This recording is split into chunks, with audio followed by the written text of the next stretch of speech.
What is going on, everybody? Welcome back to Fat Bass TV. Today I want to talk about my top 5 fall fishing lures. This is just my personal favorite. There's tons of them out there that you can use. This is just my personal favorite, what I like to use. It's not all I'm going to use, but I'm going to have these 5 tied on no matter where I go from now until winter begins, and probably into winter. So let's get into it. Number 1 is spinnerbait. Now you can use any type of spinnerbait you want, whatever you feel comfortable with, just whatever you like. This one is the one that I prefer. It's the War Eagle. It's chartreuse and white with the red blade. That's just my favorite. That's what I have the most confidence in. Using this up shallow around, grass, lily pads, anything like that. Just having this blade give off a little bit of thump really triggers those fish into biting. I really like this. I try to use it on, kind of early in the morning, maybe on windy, overcast days, but most of the time I'm going to start off with this early in the morning, and I'm going to cast it for a little bit and see what happens. If I don't get bit by the first 5 or 10 casts, I'm going to move to something else.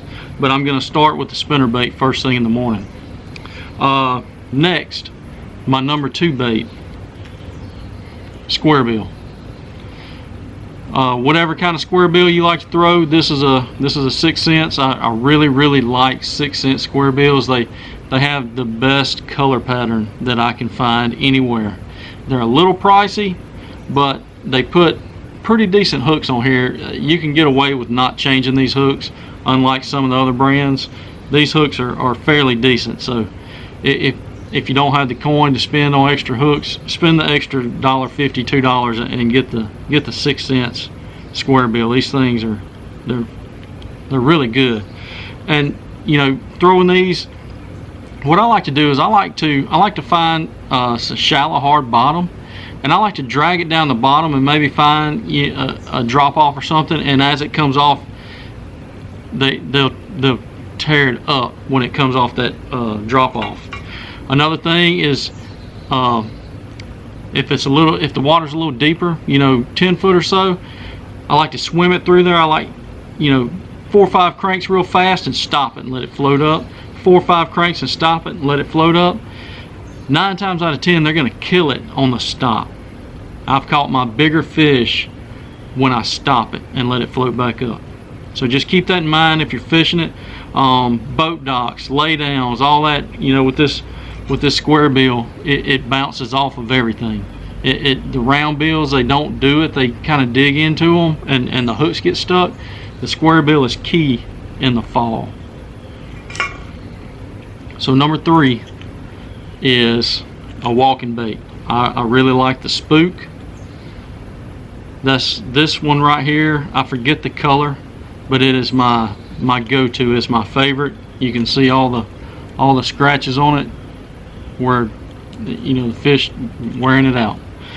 One thing that I did find though, and I did change these hooks out, I changed the front one out to a red one, and for me that has made a tremendous difference in walking it.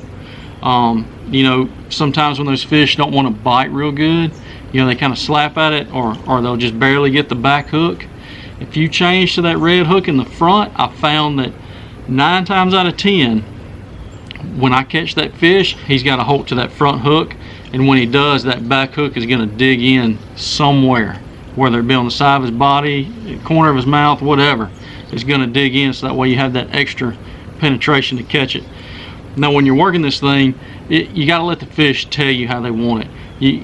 I start off working it fast, and then I gradually slow down, sometimes even just stop it after a couple of pops, just popping that rod real slow, and then I'll stop it and let it sit, and then pop it a couple more times and stop it and let it sit until I figure out the pattern that the fish want to bite. So keep that in mind. Just try different things until you figure out what they want. So number 4 is a jerk bait, a soft plastic jerk bait.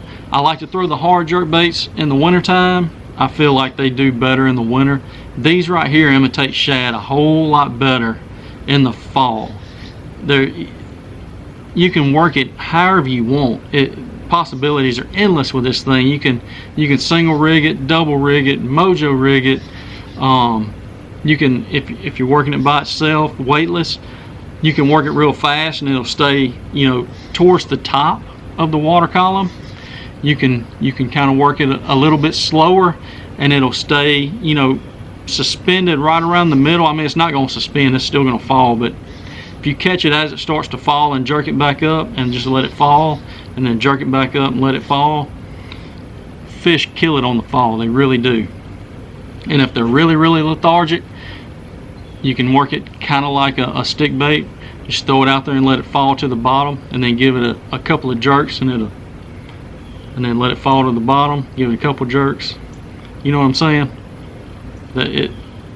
These work this time of the year. They're working right now for me. These right here. All right. So last but not least, and this is probably one of my most favorite. I have it tied on year round. I have a rod dedicated just to this. It's a jig. No matter if you're throwing a swim jig, a flipping jig, whatever, it's a jig. This is a swim jig here. This is one of my favorites. It's a 6-inch Divine hybrid swim jig. This right here is key in the fall, and I like to use every other lure that I just showed you. I like to use in a shad pattern. This one I like to use in a darker color to imitate those darker crawfish, and all I do is I just flip it out there and I let it sink to the bottom, and I just hop it a couple times and let it sit, and hop it a couple times and let it sit. I'll do that 3 or 4 times depending on how far I flip or cast out, and then I'll just swim it slowly back to the boat or the bank or wherever I'm fishing. And 9 times out of 10 they're gonna kill it. After I hop it a couple times and let it sit, they're going to come up and kill it. There are a few occasions where they won't hit it when it hops, but they will hit it when I'm swimming it back to the boat. So I hope you guys enjoyed this. Like I said, there are many techniques for the fall. Anything that pretty much imitates shad, they're gonna want to eat. So yeah, this is just my personal favorites. There's a lot of other ones out there that you can use, a lot of them that work, and there's a lot of other ones that I use. You know, soft plastics is one. You know, on those tougher days, I like to use soft plastics in the shade. So I appreciate you watching, guys. Hit that thumbs up if you like what you saw. Drop a comment and let me know what your favorite lure or technique is for fall fishing. Hit that subscribe button. It's right there. Hit it right there. And I will see you guys tomorrow. Boom! This is a 6 cents. I really like 6 cent square bills. They have the best color pattern that I can find anywhere. They're a little pricey, but they put